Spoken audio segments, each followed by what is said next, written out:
What's up, guys? Welcome to the latest episode of Perfect Hat-Trick. So, as most of you already know, Thomas Tuchel has been appointed the new Three Lions manager. So, on this video, we'll be sharing our thoughts on that, as well as previewing the big match taking place at Anfield between Liverpool and Chelsea, amongst other talking points. So, with you, your host, Vincent, and with me, Osagi, and Wally. So, guys, if you do enjoy this video, please ensure to give it a like, smash that subscribe button. Let's get this channel to 1K subscribers. So, guys, let's dive into it.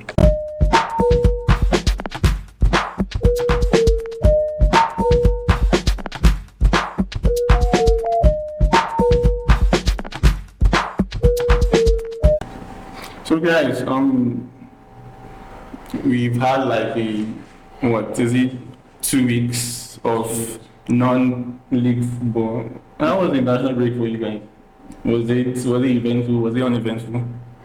How was it, Wally? As I said earlier, our last episode, we don't need Nations League. I mean, You don't need Nations League. To be honest. You need- so yes, I just think the Euros and the qualifiers are enough already. Nations League is something that I don't really anticipate. So you mean you didn't watch it? Yeah, I did. It's just because of the love for the game, and at the same time, wanting to watch my players like excel, like at their national teams. But at the same time, it is just too many games, and I get with this competition, it is enough for me. Osagi. You have players playing the Nations League, playing the new UCL format, which is a league format. And you also have players still playing their league football. It's draining. For us watching, actually draining. Yeah, there were some actually big matches that happened that took place at the international break. We had some games like France, Belgium at Brussels. We also had Portugal. They had some games, and another big game was Germany, Netherlands. Both Germany and France, I think they won by a narrow margin. So, what do you think? Did you watch that game? Yeah, I saw the game Portugal and Scotland. I saw the game with Netherlands and Hungary. Van Dijk's red. Yeah, not too many bad games, and don't forget, Messi scored a hat-trick against I mean, because I knew we were going to forget about his I mean, Definitely come. It's just it was just Bolivia they played. I mean, come on. Even one of the worst teams in Europe should be able to handle Bolivia. Fair enough. That's very enough. Well, let's keep that. Can I say something?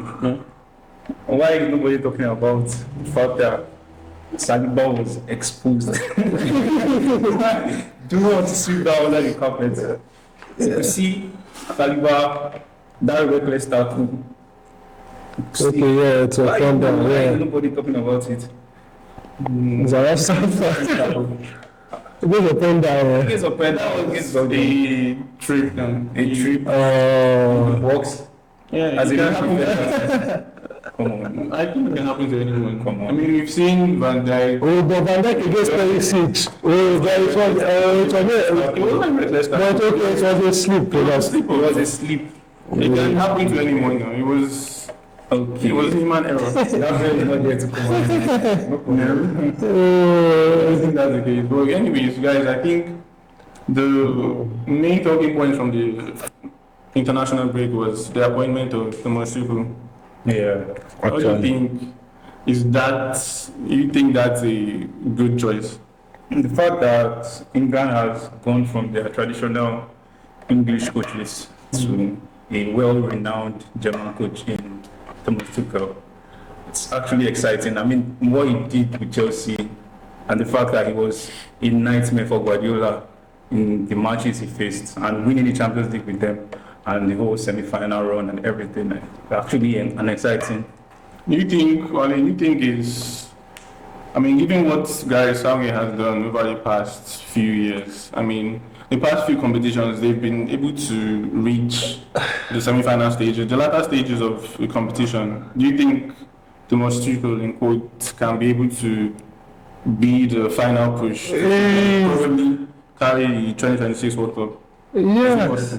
I'm not English, but yeah, I am a fan of good football. I don't think any English fan has enjoyed their style of footballing and all of that in a very long time. Yeah, they reached the Euros final like again and again, but it was just a stretch, struggling against Czech Republic, struggling against Denmark, and everything. But yeah, we took I just think is the one. I understand some English fans are flaring up about what an English coach, but yeah, we see the short list. I see Graham Potter, Steven Gerrard, Frank Lampard, Eddie Howe. And do you think all these coaches are listed? Do you think they can get them to the exactly? Do you understand? Exactly. Tuchel has been to the Champions League final twice. He's been to the semi-final. He's won the Club World Cup. He was in quarter-final. This guy is stressed Madrid. I'm very sure Ancelotti doesn't want to face it again. Both with Chelsea at the Bernabeu, with Bayern last season. So he's a very, very good knockout coach. The fact that he's actually a very, very good cup coach. I mean, yes. He's done fairly well. I think he took Chelsea to the final. He won it. Exactly. Against Guardiola. It was in 4 out of 5 possible finals. Yeah. He won the cup competitions with PSG. Exactly. I think everywhere he's been to, he has won, apart from where he started, which was Mainz. Yeah, exactly. BVB has done the Cup and amongst others. So I think, what do you think he can bring to Zagi? What do you think he can bring to the England side that you suppose the likes of Gareth Southgate and other coaches in the past haven't done? I mean, they've not won the World Cup in 60 years. It has a lot, in over 60 years, I think. Yeah. Since 1966, 64. One thing you are guaranteed with Tuchel is the fact that you have a standard style of play. We've not seen that with the England squad. You're always seeing them running and running and running. No offense to the past coaches, but there has not been a style of play for the English team. But with Tuchel, we know that there will always be a standard style of play in terms of how the fullbacks, be a back three, be a back four. We know that there will be a standard style of play with Tuchel. We saw them lose their first game to, was it Greece? And to be honest, I feel like that lineup was as close to the strongest lineup England have. And it's something we've discussed, Wally, the fact that can they risk using two attacking-minded midfielders? Yeah, I think the coach was trying to execute something in that match. He was trying to flood the midfield as much as possible. That was why you saw Bellingham, Palmer, but you saw Palmer was very deep, but the coach wanted something out of that. He just wanted to see something from that match. I think if he had just come up with his regular lineup, his regular just win the game, he would have won. But I think he was trying something out, but it did not work out. Like fine, it took care get it right, fine. But like Palmer was deep in that. Bellingham had a good game. Like Kane was in that game. He didn't even have a 9 in that game. I was even surprised that he had profiles like Watkins and Solanke on the bench. But yeah, they lost the game. England Greece were very good on the transition. Yeah, they were actually very good. They surprised me, to be honest. Yeah. Also the fact that I don't know what happened to that back line. Yeah, I don't think Stones is deficit. Stones is deficit anymore. But I don't think that should be our talking point. But I think Stones has. I mean, well, I don't know if it's injury reasons, but I think he has declined over the past 2 seasons.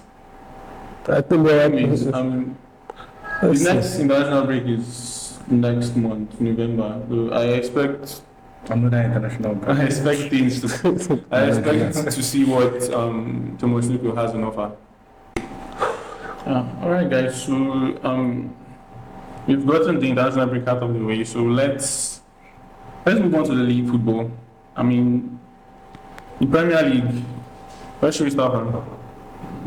Let's look at Man City. I think they are currently second in the league, just a point behind Liverpool and a point ahead of, and the same points with Arsenal, but just ahead of them on goal difference. So we've seen them post Rodri, how they've been able to play. I think they had Newcastle, and most recently they played a match against Fulham, which I think we should be we should all be in agreement that Fulham should have won that game. Because what do you think? I don't know. What does it? I mean, what do you think, Man City? How will they cope with this Rodgers absence? What do you think? What does it make? What do you think is going to be the backlash for this Rodgers absence? In the Premier League, they'll be fine. Trust me. They'll be fine. In the Premier League. What I have a problem with now is knockout football in Champions League. I think they'll be fine in the league. Trust me. You can see against Newcastle, Akonji was coming from the left centre back position just to come to the midfield, just to give that midfield a bit of agility, strength, because Lewis doesn't have it, and Kovacic is very good on the ball, but at the same time, against facing transitions and all of that, we want Akonji to be there. So I think in the league they'll be fine, but facing opponents like Real Madrid, Bayern, I think they might. When things are not going their way and they just need to settle some things down, Rodri is the perfect fit for that. I was saying some links to Zubimendi. If City signs Zubimendi, they will win it all. If they sign Zubimendi, they will win it all. This January transfer window? Yes, they will win it all. But we're not going to win it all. Come to think of it, do you think we saw the way they played against Newcastle and against Fulham? Do you think it's just a case of it's still early days for Man City? St. James's Park, find a way to cope without Rodri. St. James's Park is a tough place to play. You lost there last season. Mm-hmm. Exactly. It is a very tough ground to play your perfect football. You know it. If the City played Castle at home at the Etihad, they would have won that game, trust me. But you cannot play your best football at St. James's Park. You saw it with yourself last season. You lost 1-0. Now correct, exactly. So exactly with that's now the best team in the league. You lost against Newcastle. So if I just say it's Newcastle, trust me. Yeah, so Zagi, what do you think can be what Pep? Let's enter the mind of Pep for a second. What do you think can be the solution to this Rodgers absence? Do you think it's a case of getting a new central defensive midfielder or finding ways to solve it? The only thing, both things that Rodri offers you is control and clean up, like mop up in case of transition and stuff like that. Now, for control, they still have control. City still have control. They have players that can control the game. But it's just that protection, that backline needs. And like you said, Akonji was doing it sometime during the Castle game. So I feel even if, because you can't really predict Pep. That's the thing. You can just wake up and bring something out or bring someone out and just put you in that position, and you see that the player will actually work in that thing. So even if they go for a new CDM, even if they don't go for a CDM, maybe they bring like how they be using Akonji, if they continue like that, I feel they will still be okay. I mean, the City, everybody knows that it's City, so you can't really say they will be. It's just that protection. If they can find a solution to that protection, they won't really miss Rodri like that. I mean, Rodri is a very, very important player for City, but it's Guardiola. I mean, to be fair to them, it's not just Rodri they've missed. I mean, for the past 3-4 games, I think they've also missed Kevin, who's also one of their star players. Exactly, and you are seeing Bruno and scoring great. I feel like they can actually find a way to adapt. I mean, I've seen it in the past. I think for 2 seasons, we saw Foden In that thing. playing more like a false nine role. Exactly. And he did that for, I think, a year plus, and he won the league. Not the England player. And retained. We're City the best player last season. I'm going to the final of the Champions League with Foden as a false nine. So I think Pep is Pep. We can find a way to handle it. Alright guys, let's move on to the start fixture quickly. Liverpool versus Chelsea taking place at Anfield. What do you think are the key battles that will be taking place? Osagi, The power of that midfield. Let's see how good Gravenberch is. Let's see how much freedom Palmer plays in that match if Gravenberch will allow him. I mean, Gravenberch has been terrific this season. I'm even jealous of that guy. But let's see. I'd like to see that battle and the whole. I don't know if that match will be an end-to-end. If Slot can control. Or if they will allow Chelsea to just start running. Because it's just start running. I mean, they are England's second best scoring team this season. And we know Liverpool has the best defense in England. So I'd really like to see how much goals can come out of that match. We've seen Slot tend to exert control. Even though people have said, I think the general consensus has been the fact that Slot hasn't really faced a top opponent, so to say, barring Man United. But I think barring Manchester United. So barring Manchester United, if Manchester United is top club, I mean, Osagi, that's your problem. I never had a problem with Slot until he said that. So. Do you think Slot's philosophy can see him pull one over Maresca? I mean, the fact that he's been able to exert control in matches. I have so no far. worry. What's the worry? I have 2 worries. One worry, against Palace, Gravenberch was in no 6. Right now, Liverpool are prone to transitions. I can say that for a fact. But don't you think that's like a function of the team they played? Gravenberch played at the no 6 that match. Gravenberch was good. You know, the thing about being a 6, if you see a Zubimendi profile, we see a Gravenberch profile. Now, Gravenberch would tend to move forward, lose the ball. Now, back on goal, if Gravenberch wants to receive the ball, yeah, it can be very good. It tends to beat his man. That is how he plays it safe.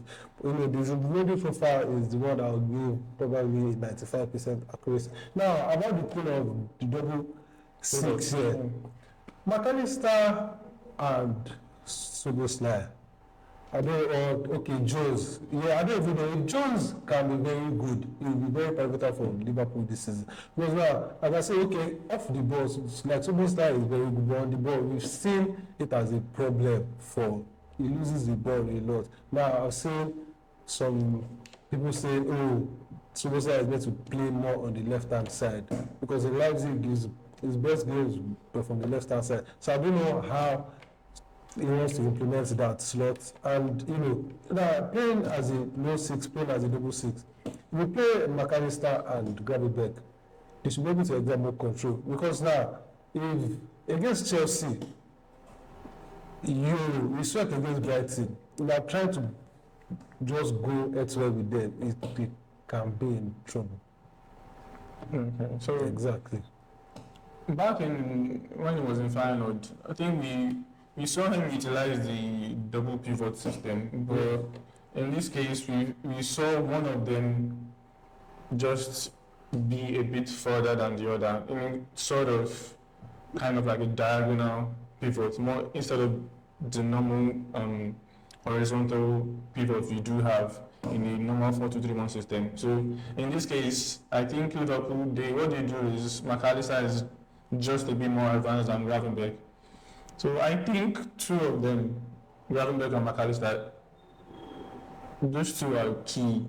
I think the match will be won and lost in that midfield. So let's move on to Chelsea.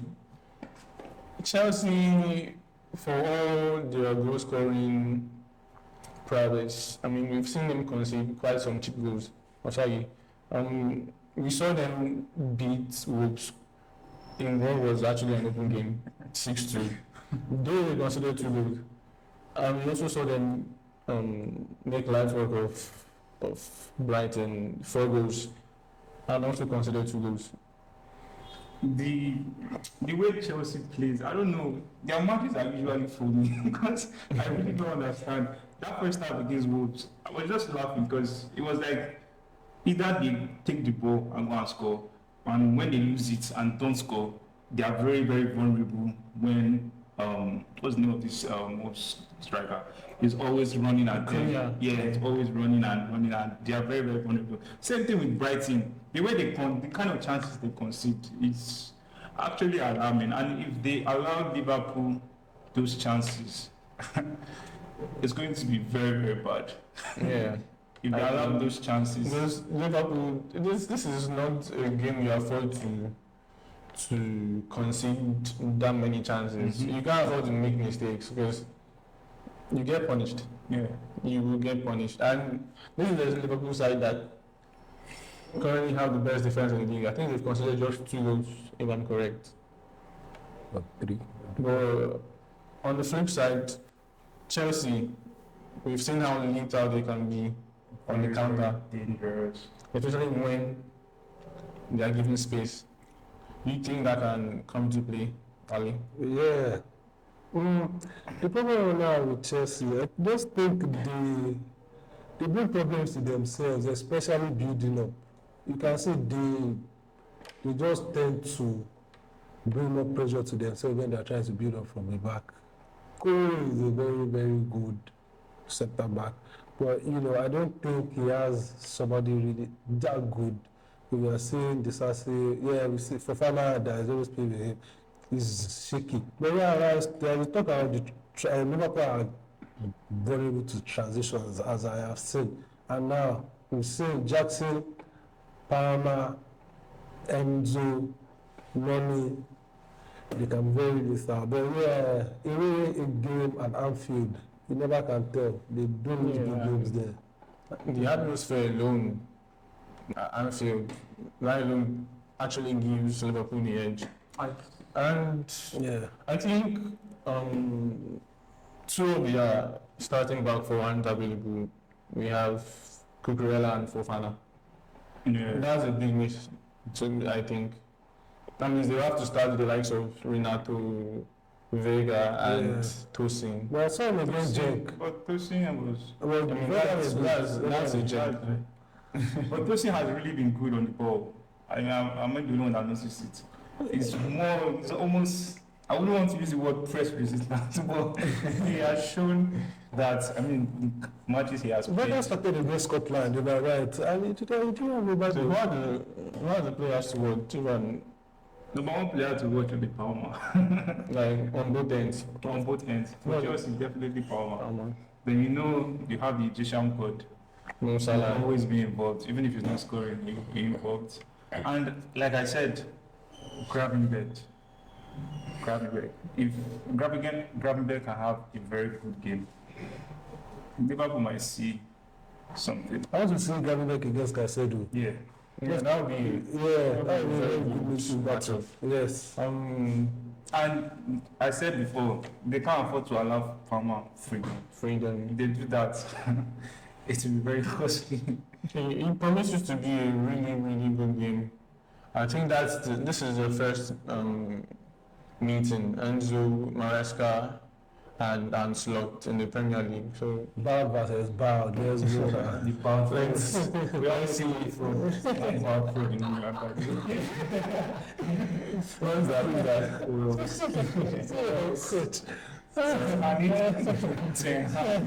Alright guys, so it promises to be a good game and a good watch. Let's see. I think that game what do you think? Are we going to get goals? The fact that you have is very, very exciting because you have a very, very fluid Chelsea side and a very good defensively poised Liverpool side. So it's led for us to wonder. Let's see how this should be Slot's biggest test. so far. And the fact that Chelsea are actually good so far. Yeah, and I think Chelsea can stake a claim if they can get a win at Anfield. That's serious business. That's serious business. But they'll get a goal too, so it depends on how many they concede. That's just it. All right, so guys, quickly on Palace, what's happening? What is happening? We saw early parts of 2024. We saw how they ended the past season. What's happening? Has it been the loss of Anderson, Olise? What do you think, Osagi? I really don't know. It's like the way they play. When I watched Palace against Manchester United last season, the 4-0 defeat, Yeah. I was like, wow, this team, they were really good. Like in all departments, the defense, the midfield, and of course the front. We have front line. Izzy and Olise really bossing up the whole game. So I really don't know what happens this season. I thought it was an Olise issue, but I really don't know. Because when United played against them, the 0-0 Yeah. draw, I noticed on that right, I felt Munoz, they were stressing Munoz a lot. If you check the left and how high up Mitchell was, you could see Izzy drifting to the left to also cluster out back and give option. But on the right, it's like that place is just going like that. And Munoz is just running up and down, and they're stressing that guy until when Sa came in and it was good. But at the same time, the midfield, the defense, it's just all over the place. And Munoz, they need to get help from Munoz on that right. Ali, what do you think Glasner should do to get it right? Is it a case of new faces, they've not gelled yet, or what's happening? What do you think you can do to correct? I'm very surprised they are struggling. We saw them on the back of the end of last season. They were scoring goals for fun. Now I can say, okay, they lost two important players, Anderson and Olise, but I don't expect them to struggle this early into the season. I just think Izzy needs to step up and what's the striker's name again? Mateta. Yeah, Mateta, exactly. They just need to step up. Yeah. And I don't just know Kamada. I don't really know what to say about him. He left from Lazio. I really don't know what to say about Kamada yet. I'm still watching him closely to see if he's a very good signing, because I can't see nothing yet about him. We've seen Glasner put Kamada the right side of the attack. We've seen him play Kamada in central midfield, pair him with Watson, even Jefferson Lemma at times, and it still doesn't seem to have worked. But let's see. Overall, I think they should finish mid-table. Yeah, I mean, Watson I think he has been struggling this season. Yeah, he has some fitness issues. Yeah, we've seen it. Like, exactly. I think that is another reason why that midfield is not working. They don't have to fix up that midfield. Yeah. The front, you have Nketiah, you have Mateta, Exactly. you have Izzy, you have Sa, you have good players up front. So if they can fix up that midfield, they'll definitely go back to having. So what have you seen of this coming midweek? I mean, before we check on the fixtures, I mean, which team has impressed you? Actually, I think we should be in agreement. Dortmund. Dortmund. Yeah. I think they've been impressive. They've scored, is it 10 goals? Considered one. Not one. Oh wow. 10 goals. 10 goals. 2 games or 3 games. 2 games against Club Brugge and Wow. Celtic. Oh wow. And I think Brest, they've done pretty well. They've actually been surprising. First Champions League. So the first Champions League, they've won 2 of their 2 games. Who they play? Stonegras and Salzburg and Salzburg. I mean, Salzburg. Those are two teams we expect them to win. Come on, expect. No, based on what they did, last season, I think they had a really, really good last season, and they still retained the core of their team. Unlike Verona. So keeping on the fixtures, I mean, we have some top fixtures.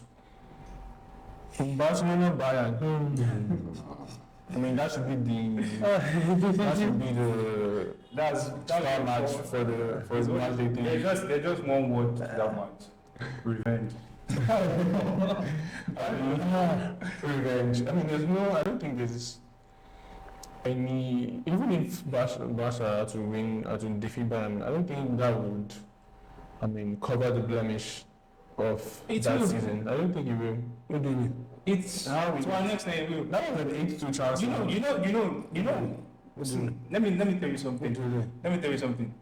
Before this season, before the Barca we have now, you already knew a Bayern Barca fixture. It was already over before it was exactly. So now, and you're even saying if Barca has wins that match, come on, it's will to an extent. It will. Yeah.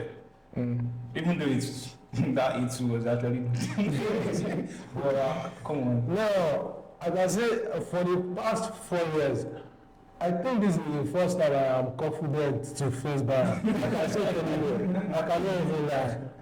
Omo is going to be back. Omo is back. So who's going to win the match? Me? I am very confident. I cannot lie. Yes. Yeah. See, this is the if you ask Upamecano, you call him now. So he is my nightmare. He will tell you only. What one does to them. Trust me. Even though I do not like Barcelona, I think you have enough. They've been good. Lemon is back. Lemon is coming back.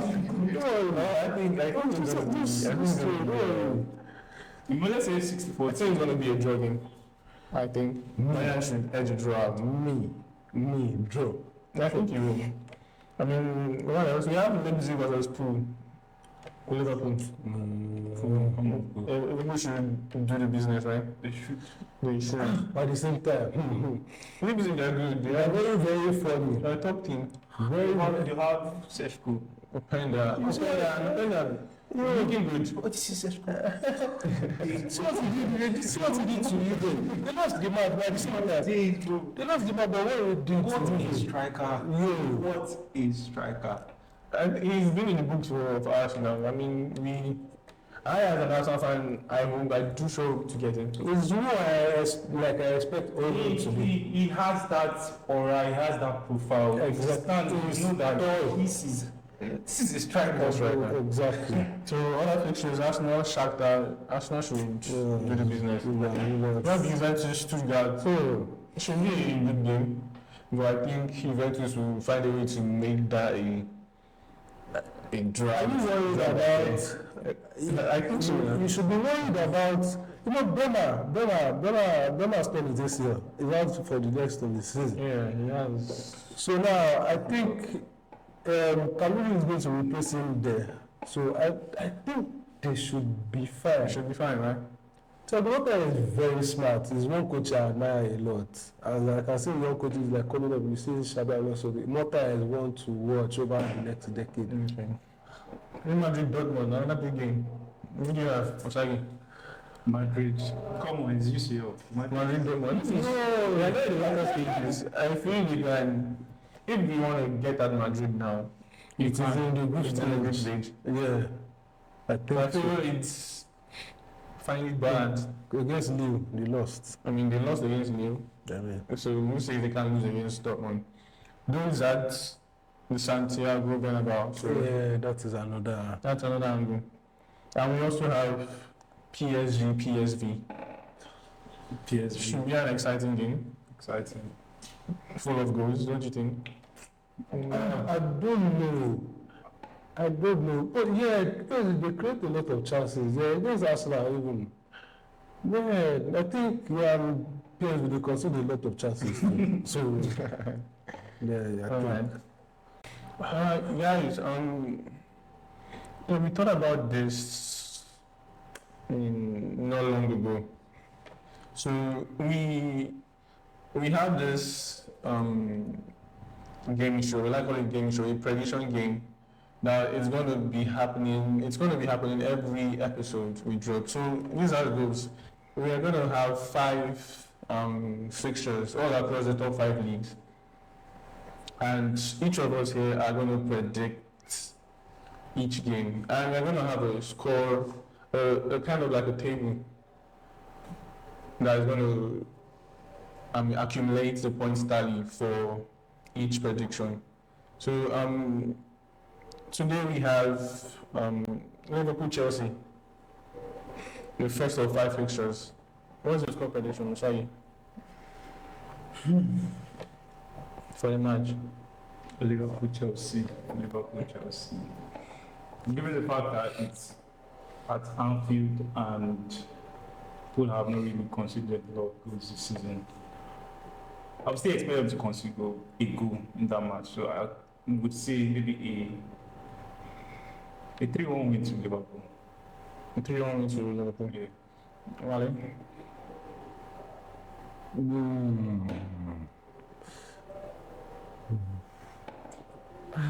I'm not really sure. This is the kind of game. This is the kind of game that can be very tricky. That you take over, you score a lot of goals. We saw it at the FA Cup final 3 years ago or 2 years ago. That they played 0-0, and it was one of the best 0-0 I've ever watched in my life. So yeah. Final prediction, 1-1. Yeah. Okay, I've gone for 1-1 draw as well. I think Maresca should have enough to get a draw at Anfield. So let's move on to the next prediction. Wolves Manchester City. In the Molyneux. A 3-0 win to City. So you think Wolves can Massive keep a clean sheet? Yeah, they can. The City side that have not kept a clean sheet since. I was very, very surprised. They can. Sure. They can. Why? Your prediction? City would go, but I think it 2-1 me to City. 2-1 to City. Yes. I've gone for a 3-1 City win. Manchester United Brentford. Let's just get one thing straight. Brentford has scored within 1 to 5 minutes of that game. Let's just get one thing straight. It's not United if not to win that game, but Brentford has scored within 1 to 5 minutes of that game. So I would go for a 2-1 win to Manchester United. So with the whole game, Come on, you want me to say Brentford will beat my club? Come on. I mean, we're trying to be realistic here. It's my club. It's I your club. can't still say. Okay, sentiments, okay. Not about sentiments. It's just come on. Will you say Barca will lose? Wally, Man U Brentford. 3-2 to Brentford. 3-2 to Brentford. Yes. Anyways, I've gone for 2-1 Brentford win. I'll be there to shock you. So we have 2 marquee fixtures in Serie A. Juventus Lazio. Oof. That's a big one. Oof. The 1-1 draw. 1-0 draw. I think I'll go for 1-0 Juve win. 1-0. You will win. 1-0 to Juve. Yes. Okay, and finally we have another big fixture, Roma versus Inter Milan. Is it even big? I mean, historically, it should be a big fixture. Ali, what's your take? Prediction? 3-0. Oh, yeah, 3-0 Inter. Wow, that's bro. 3-0 Inter. Roma at home, bro. Roma at home Did too. you not check that against Atalanta? Was it not like, was it 3-0? It wasn't 3-0. I think it was 4. Yeah, 4-0. Yeah. At home, not away. Was it away? Yo, against It's very good for you to say somebody will come to your home. Roma. You're not talking of Sassuolo. You're not talking of. Come on. Remember, there's a point tally. Come on. It's going to happen every episode. Come on. What's your take? Inter should win that match, but I don't think they will keep a clean sheet. So I would say 3-1 win. 3-1 win. Yeah. I don't know why you guys are going for the goals prediction. I think think I would say it's a 2-0 Inter win. I think we'll give it a clean sheet. Are we there next week? Alright guys, this is all we can take for this episode. But don't forget, the prediction is not only between three of us, it's also for you. So we'd like to see your predictions in the comment section. So don't forget to drop them. And also, if you haven't subscribed, make sure you hit that subscribe button. And don't forget to like and share this video. See you in the next episode.